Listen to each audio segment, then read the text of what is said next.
In diesem Video zeigen wir den östlichen Teil der Türkei. Ihr seht Bilder aus Kappadokien, aus dem Tag Canyon und wie wir versuchen, eine der gefährlichsten Straßen der Welt zu befahren.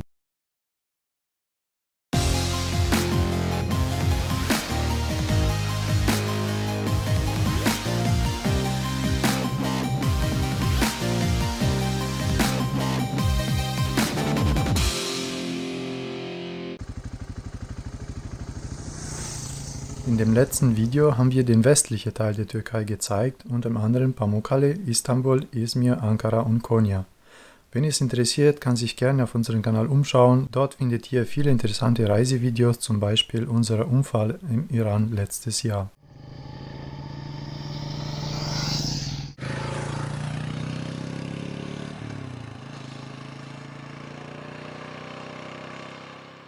Von Konya sind wir nach Kappadokien gefahren und je östlicher man kommt, desto schöner und interessanter wird die Landschaft. Wir haben dann einen Campingplatz gefunden, mitten im Göreme Nationalpark. Der sah etwas verlassen aus und deswegen waren wir auch dort ganz allein. Letztes Jahr hatten wir einen sehr guten Campingplatz erwischt, aber es war sehr voll und bis spät in die Nacht noch laut. Wie ist der Camping hier? Ja, also ich glaube, der hat mal eine bessere Zeit gesehen. Es wird, glaube ich, seit 20 Jahren nichts gemacht. Die Sanitäranlagen sind gruselig. Man sieht also überall ist irgendwie Müll, alte Bretter, alte Sachen. Naja, könnte besser sein.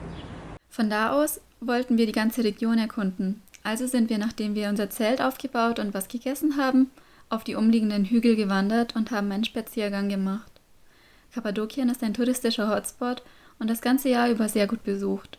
Dementsprechend sind die Preise in der Gegend etwas angepasst und es mangelt nicht an Touristen.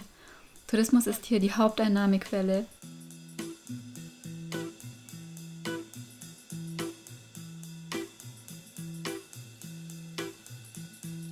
Don kafadon, öyle feci don ki atıp yaka paça, bu hayatı taça, en sonu andı, zamandı, yine de hadi ya, bir ton kafa ton, öyle bir ağır ki, sok başı kuma,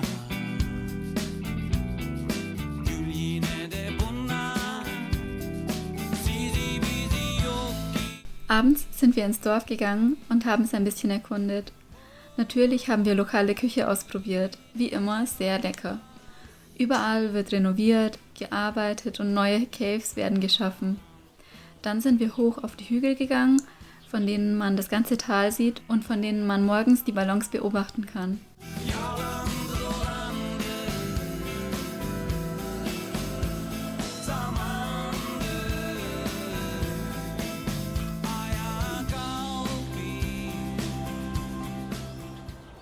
Was gibt's zum Abendessen? Dessert. Wie war es heute in Kappadokien, der erste Tag? Gut. Und wie ist es mit der Ballontour? Teuer. Jetzt sag mal, was dich ankotzt. Ja, und zwar, wenn man im Internet auf Türkisch googelt, Ballontour Kappadokien, dann steht klar der Preis dort um die 120 Euro pro Person, also zwischen 80 und 130 oder 180. Und wenn man aber auf Englisch googelt oder hier fragt, sagen alle 275. Und das hat uns auch der Campingbesitzer gesagt, dass die sich alle absprechen, damit keiner einen billigeren Preis anbietet. Das heißt, dieses Jahr wird es nichts mit der Ballontour. Sehr schade. Und ist alles scheiße in Kappadokien? Nein, aber echt überteuert.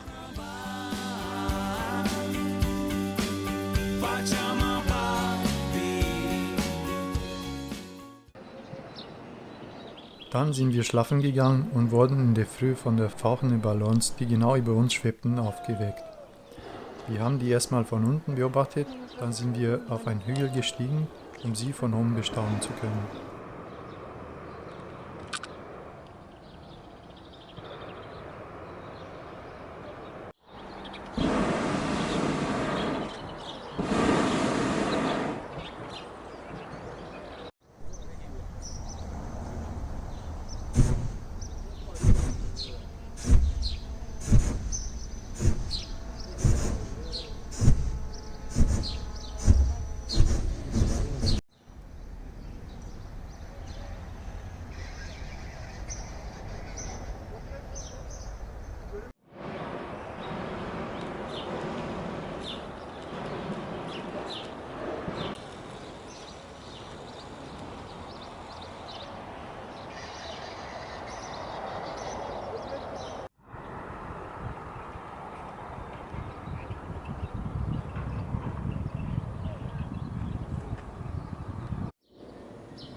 Nach dem Frühstück sind wir mit einem Moped rausgefahren, um die Gegend ein bisschen zu erkunden.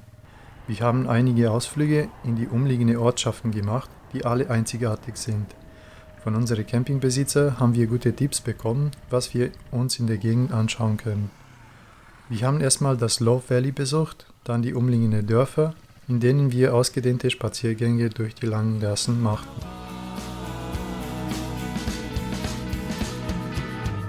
O zamandan öyle feci don ki atıp bana faca. Sen miydin kaçan? Sizi bizi yok ki. Yok ki yine de acımaz. Yalan dolan talan dolan.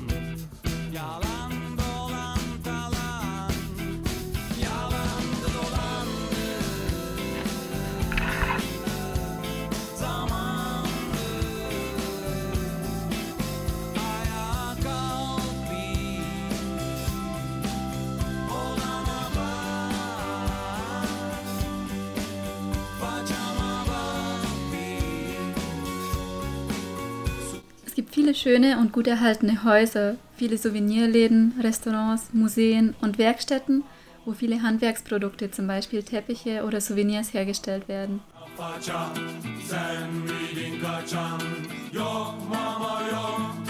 Dinim adı para. Al bizi sat bizi olurumuz kaçan. Don zaman don. Öyle feci don ki atıp bana faça. Sen miydin kaçan? Yok mama yok. Dinim adı para.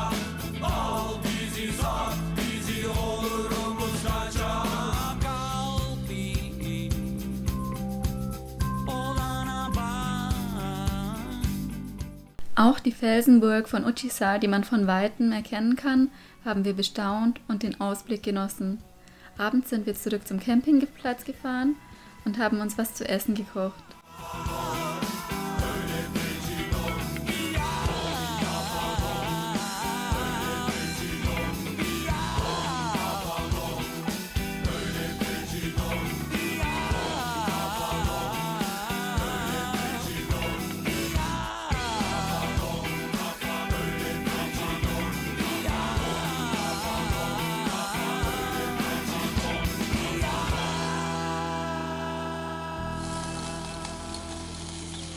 Wir kochen gerade. Es gibt ein 2-3-Gänge-Menü. Erstmal Kartoffelpüree, dann Bratkartoffeln mit Joghurt, Salat und Dip und danach Haselnussbutter und Kekse und Marmelade. Klingt gut. So sind wir unter sehr wachsamer Beobachtung des Campingplatz-Wachhundes ruhig eingeschlafen und haben uns den Wecker gestellt, dass wir am nächsten Morgen bei Sonnenaufgang auf den Hügel steigen können, um die Ballons zu beobachten. Dort haben wir uns einen Chai geholt und das Panorama genossen. Der schönste Anblick ist, wenn die Sonne gerade über den Horizont kommt und hunderte Ballons über das Tal gleiten.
Eigentlich wollten wir auch so eine schöne Ballonfahrt machen, aber weit über $500 war uns dann doch zu viel.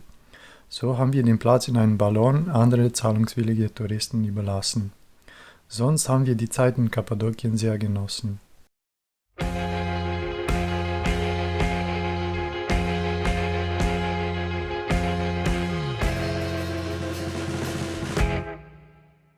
Yalnız ölmeyeceğim değil mi? Böyle sessiz sessiz. So, was gibt's heute zum Frühstücken? Erstmal Kaffee und dann haben wir noch Haferflocken im Koffer, Haselnussbutter, Waldbeermarmelade und Brot. Genau, also nicht mehr viel, das ist alles, was wir noch haben. Ist nicht schlimm. Wir haben heute die Ballons beobachtet. Wir sind extra um 5 aufgestanden. Es war sehr schön, die Ballons so übers Tal aufsteigen zu sehen. Hat mir gut gefallen. Und wo geht's heute hin? Richtung hohe Berge, also Erzurum oder Erzincan. Erzincan. Richtung Erzincan. Okay.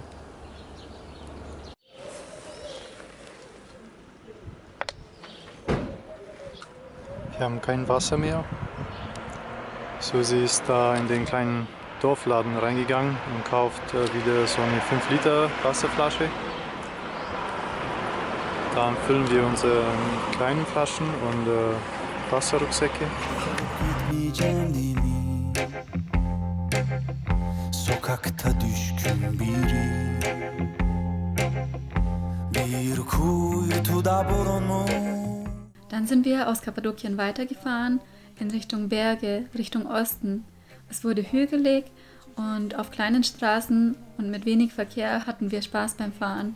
Açıkta halatından kurtulmuş, tepede kuyumuş, yağmursuz kurumuş, gökyüzünde bir martı sürüsünden kovulmuş. Öyle olmayacağım değil mi?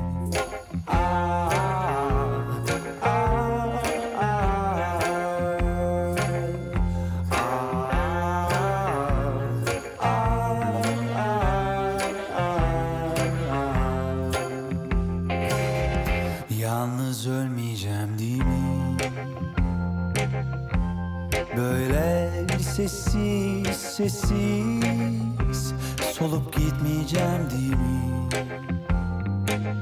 Sokakta düşkün biri. So, das einzig Schlechte in der Türkei ist, dass wir andauernd überfressen sind. Ich kann nicht mehr essen, aber das Essen ist so lecker.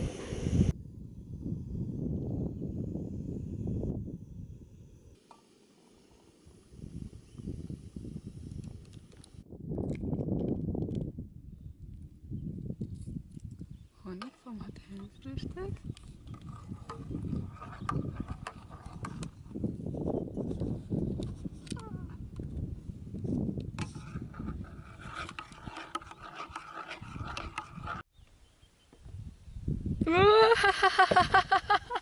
Jetzt ist der Milch kaputt. Oh Mann. Das ist viel schlimmer, dass der Kaffee jetzt kaputt ist. Wir wollten gestern genauso eine Kaffeepause machen, da war das Benzin aus dem Kocher Ja, und jetzt ist der Milch kaputt. also Kaffee ohne Milch. Was ist das? Geschenk von gestern. Wir haben ein paar Süßigkeiten eingekauft und wir haben, glaube ich, mehr geschenkt bekommen, als wir gekauft haben. Nach der missglückten Kaffeepause sind wir weiter auf kleine Straßen gefahren und sind irgendwann abends in der Stadt Malatya angekommen, wo wir übernachtet haben. Bir kuytuda bulunmuş, ben kaybolmayacağım değil mi? Bahçede çiçek solmuş, sokmuş. Am nächsten Tag sind wir gleich weitergefahren, wieder auf sehr kleinen Straßen, immer höher in die Berge und irgendwann haben wir das Euphrattal erreicht, durch dessen Schlucht wir fahren wollten. Der Fluss entspringt in der Türkei und war schon in der Antike von strategischer Bedeutung. Der Euphrat fließt durch Türkei, Syrien, Irak und mündet in den Persischen Golf. Die Schlucht, in der wir fahren wollten, heißt Dark Canyon und ist ziemlich bekannt unter Abenteurer und natürlich sehr zu empfehlen, denn die Landschaft in der Gegend ist der Hammer. Susmuş bir tekne var açıkta, halatından kurtulmuş, tepede kuyumuş, yağmursuz kurumuş, gökyüzünde bir martı sürüsünden kovulmuş. Öyle olmayacağım değil mi?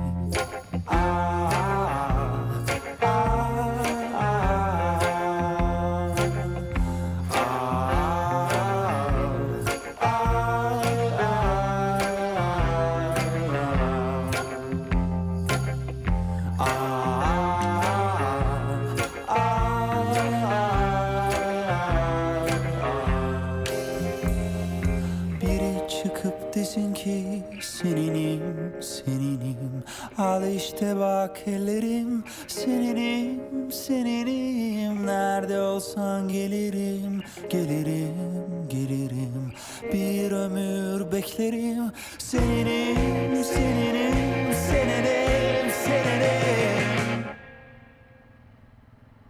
Bir gün bitmeyecek değil mi?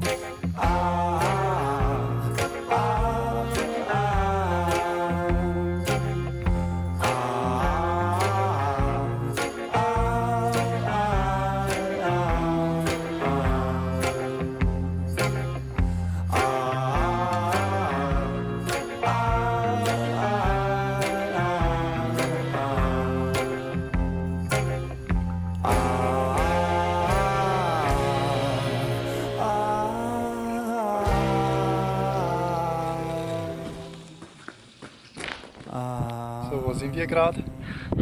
Im Dark Canyon. Es ist sehr dunkel, weil es überall Tunnel gibt. Also der Weg führt fast nur durch Tunnel, die nicht beleuchtet sind. Ja. Mit Schlaglöchern, Wasser. Anstrengend zu fahren, aber schön.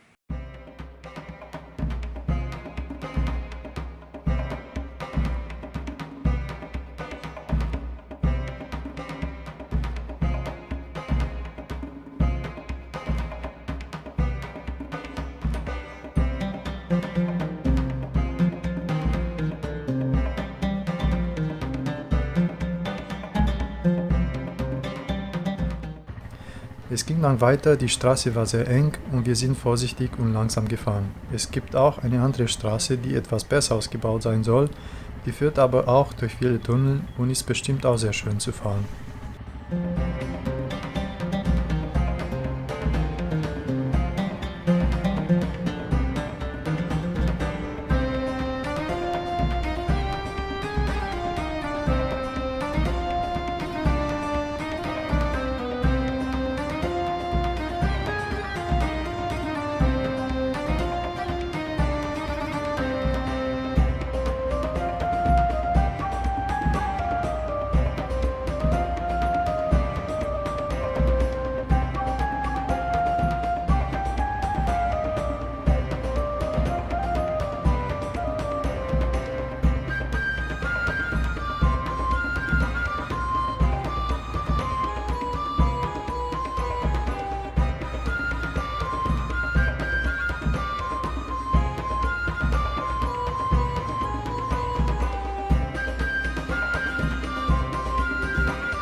Jetzt gibt es Mittagessen.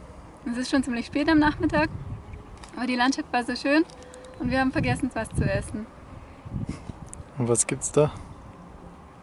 Irgendein türkisches Gebäck, was natürlich lecker ist.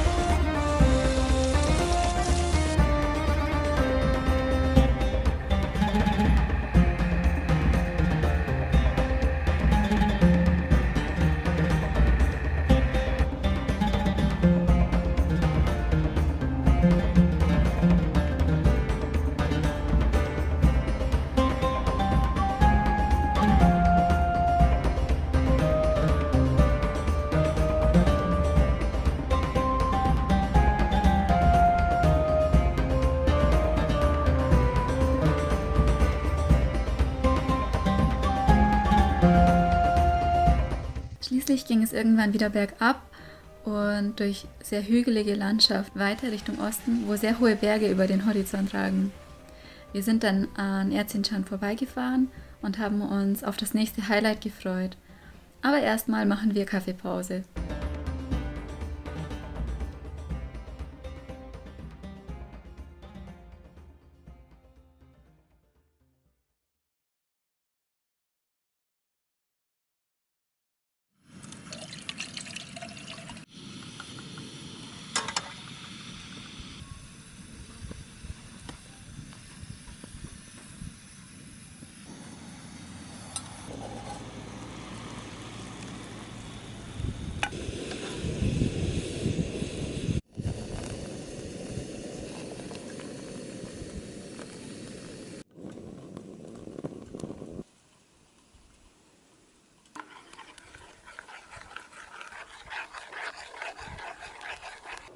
So, hier gibt es lecker Kaffee.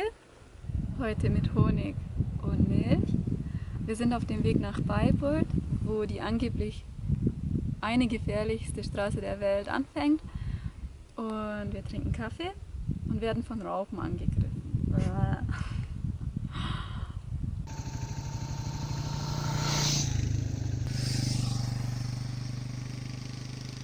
Nach der Kaffeepause fuhren wir weiter Richtung Bayburt. Die Gegend war echt schön, die Straßen waren leer, die Ortschaften waren klein und alles sehr ländlich. Es gab viele Polizei- und Militärkontrollen und wir wurden auch ein paar Mal angehalten, aber wie schon im letzten Video erwähnt, wurden wir einmal sehr herzlich zum Chai-Trinken eingeladen. Die Leute waren alle sehr nett und niemanden störte es, dass ich die Helmkamera montiert hatte.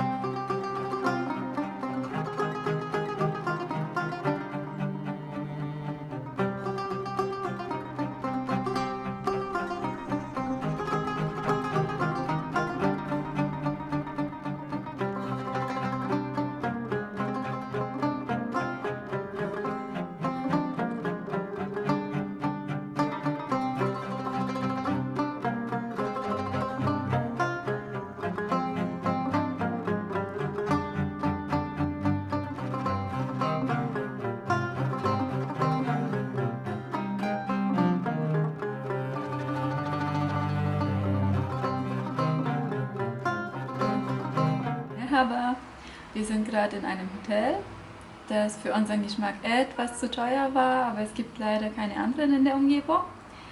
Und weil wir so reingehauen haben beim Hotel, gibt es jetzt Essen hier anstatt im Restaurant oder in der Stadt.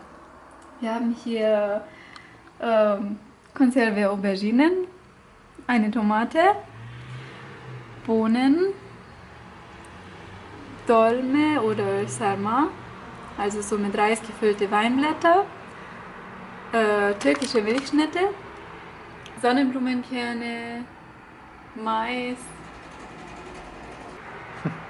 Wenn ihr das normal findet, habt ihr gute Chancen, auch so eine längere Reise zu machen. Viel Glück dabei!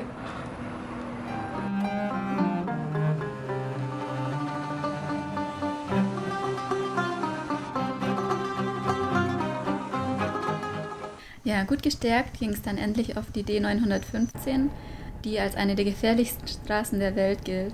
Ob sie wirklich so gefährlich ist, das wollten wir sehen. Die Straße fängt in Bayburt an und endet an der Schwarzmeerküste. Der heftigste Teil ist quasi die Passüberquerung und die Abfahrt, die bis zur Schwarzmeerküste nicht asphaltiert ist.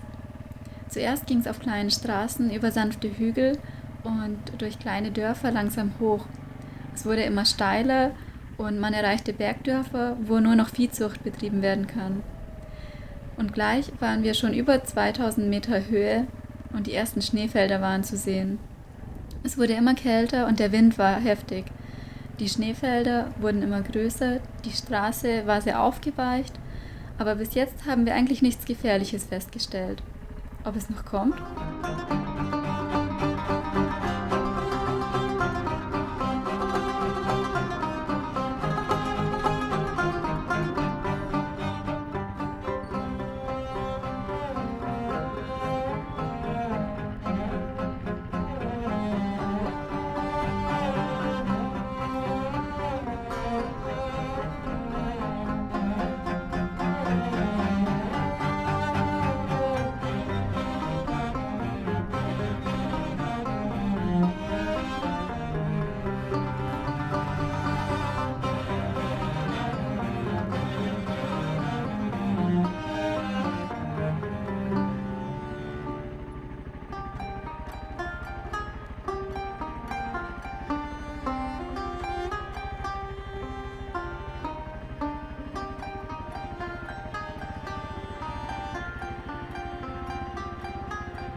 Wir sind gerade auf der Straße nach Hof von Bayreuth, eine der gefährlichsten Straßen der Welt. Aber leider haben wir nicht so großes Glück, weil wir kommen da nicht weiter.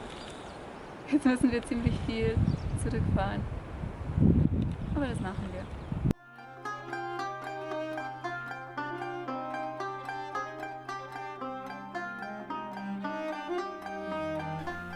Die Straße, auf der wir weiter mussten, sah man in der Ferne. Auf die andere Seite des Tales haben wir auch einen Weg gesehen, der auch in die richtige Richtung ging, aber da waren Bauarbeiter und Maschinen und wir mussten einen ziemlich wilden Bach durchqueren. Also fahren wir ein paar Kilometer zurück und versuchen, den anderen Weg zu nehmen. Wenn das nicht ginge, hätten wir immer noch zurückfahren können.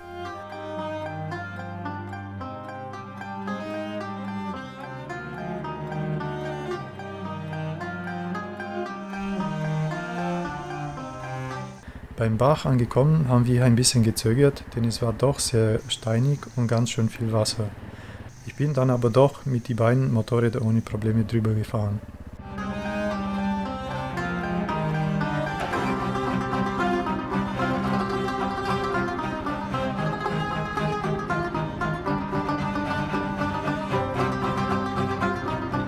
Kurz danach waren wir beim Bauarbeiter und der hat uns erstmal auf Französisch erklärt, dass wir wohl weiterfahren können.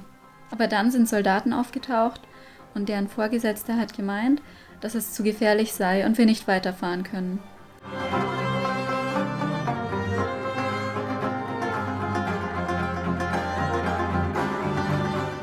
Macht nichts. Wir haben uns dann freundlich verabschiedet und sind einfach zurückgefahren bis in ein kleines Dorf, wo uns die Leute erklärt haben, wie wir weiterfahren müssen. So sind wir dann weitergefahren, zwar nicht mehr auf der berühmten Straße, aber trotzdem durch sehr schöne Landschaften.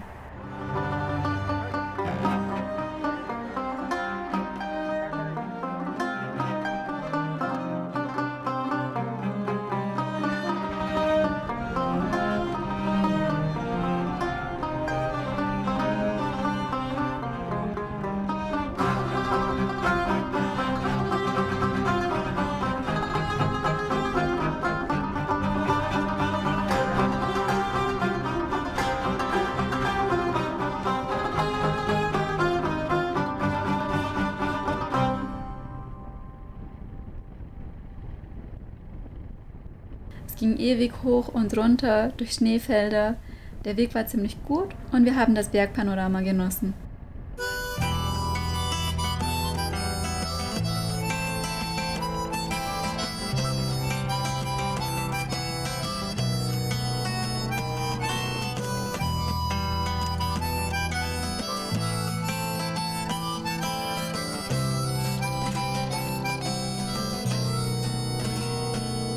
Güneş değer tenime, her gün bir aşkın içimde. Yüreğine sor denizde, sevmeyeceksen ben gideyim, gideyim. Güneş değer tenime, her gün bir aşkın içimde. Yüreğine sor denizde, sevmeyeceksen ben gideyim.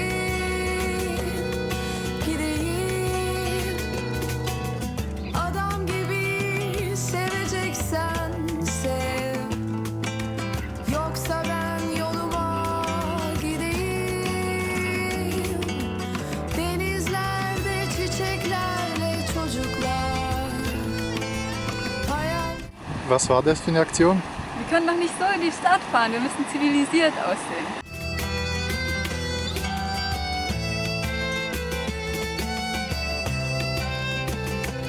Weiter unten haben wir die ersten Bergdörfer erreicht und dort habe ich interessante Sachen entdeckt, wie zum Beispiel wie Dung als Brennmaterial getrocknet und gelagert wird oder ein verlassenes Haus, die schon fast verfallen war, oder den Dorffriedhof.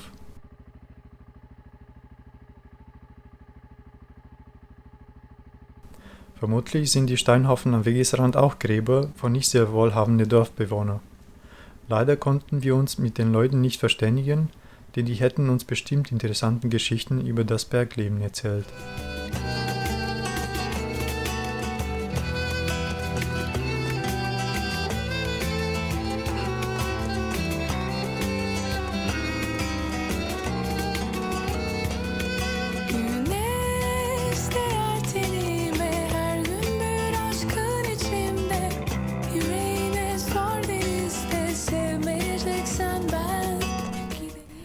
ging es immer steiler bergab.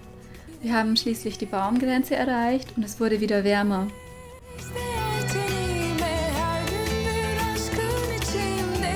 Yüreğine sor denizde sevmeyeceksen ben gideyim, gideyim.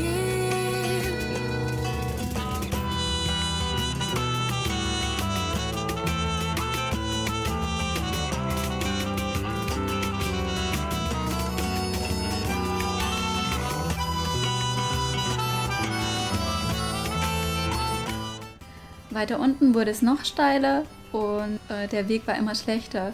Es war ziemlich lose und wir hatten damit zu kämpfen, unser Gleichgewicht zu halten. Sev, yoksa ben yoluma gideyim. Denizlerde çiçeklerle çocuklar. Es sieht im Video vielleicht lächerlich, aber es war sehr steil, scharfe Kurve und sehr loser Untergrund, denn die haben, glaube ich, kurz vorher die Straße mit einem Flug geebnet und es war noch nicht festgefahren. Auch bei mir merkt man, dass ich kräftig geschüttet wurde, sodass die Aufnahmen ziemlich wackelig sind.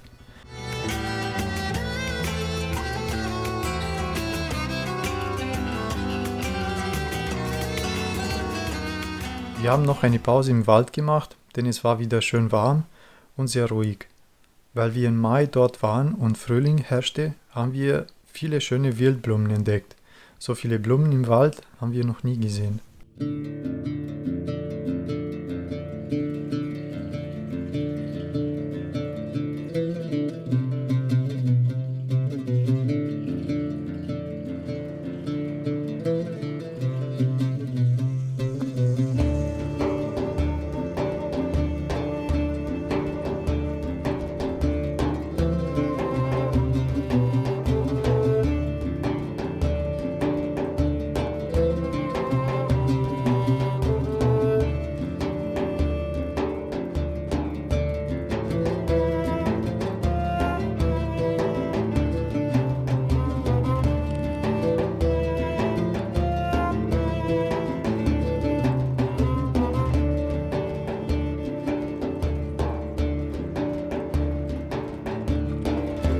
Unten im Tal angekommen, haben wir uns gefreut, dass wir die Umleitung von der gefährlichsten Straße der Welt überlebt haben und dass wir die steile Abfahrt gemeistert haben.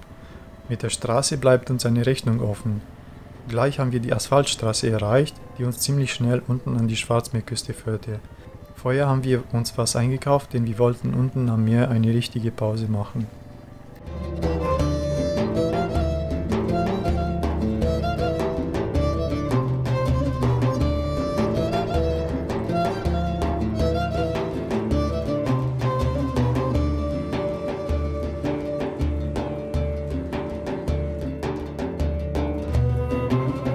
Falls euch das Video gefallen hat, dann gebt uns einen Daumen hoch, dann sehen es noch mehr Leute und ihr motiviert uns, weitere Videos zu machen.